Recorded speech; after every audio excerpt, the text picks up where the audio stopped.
Isa sa bawat 10 Pilipino walang maayos na palikuran. Babala ng Department of Health, posible itong magdala ng iba't ibang mga sakit, lalo na sa mga bata. Live mula sa Quezon City, may report si Cedric Castillo. Cedric. Yes, Jessica, mula sa 16% noong 1990 ay bumaba na raw sa 8% ang buong populasyon ng Pilipinas ang kung saan-saan daw sinasagot ang tawag ng kalikasan. Nakakaalarma pa rin daw ito ayon sa UNICEF. Lalo pa may kasilyas ka man o wala sa iyong bahay ay wala raw pinipili ang pagkalat ng sakit. Magkaroon ng bubong na masisilungan, sapat na pagkain, damit, pati na edukasyon. Ilan lamang sa mga pangunahing karapatan na dapat tinatamasa ng bawat paslit. Sa isang resolusyon ng United Nations Children's Fund o UNICEF noong 2010, ipinanukala ng ahensya na karapatan din ng bawat isa ang makapagdumi at makaihi ng wasto at nasa tamang lugar. Pero sa pag-aaral na ginawa ng UNICEF, 8% ng populasyon o isa sa bawat 10 Pilipino hindi sa ceramics umuupo, kundi lumiliyad lang kung saan-saan tuwing may tawag ng kalikasan. Sa tubig, medyo okay tayo. Sa sanitation, medyo delikado tayo. 8% pa ng Pilipino ang walang kasilyas. This means they're openly defecating.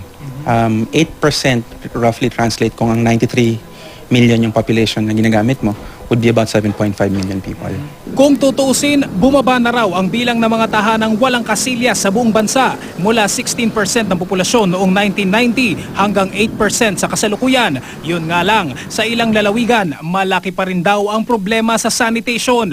Gaya raw halimbawa sa Masbate, kung saan 50% o kalahati ng buong populasyon, lupa o ilog pa rin ang palikuran. Pag nagbigay tayo ng toilets, ang ine-expect natin, gagamitin siya ng tao. Tapos never nilang ginagamit before. Yung likeliness na actually gamitin nila yon, hindi rin ganun kataas.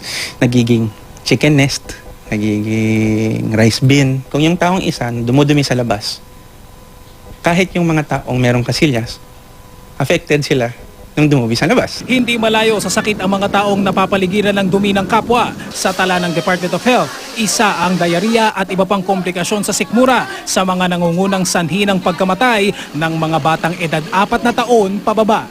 Ang lining ng gut natin ganun din. Pagka na-exposure sa maruming environment, sa mga bakterya, ganyan-ganyan, viruses, kumakapal siya. Pag kumapal siya, nagde-decrease yung surface area niya. Pag nag-decrease yung surface area niya, mas konti yung ma-absorb mong nutrients. Jessica, isa sa mga proyekto nitong UNICEF ay itong tinatawag na Zero Open Defecation Program, kung saan bahagi ng programa ay yung pagpapatayo ng mga kasilyas doon sa mga bahay na wala nito. Ayon sa UNICEF ay may ilang localities daw sa Pilipinas, particularly sa Mindanao, na tuluyan na raw na solusyonan ang problemang ito. Jessica? Nako, napaka-basic na pangailangan na dapat tugunan. Maraming salamat sa iyo, Cedric Castillo.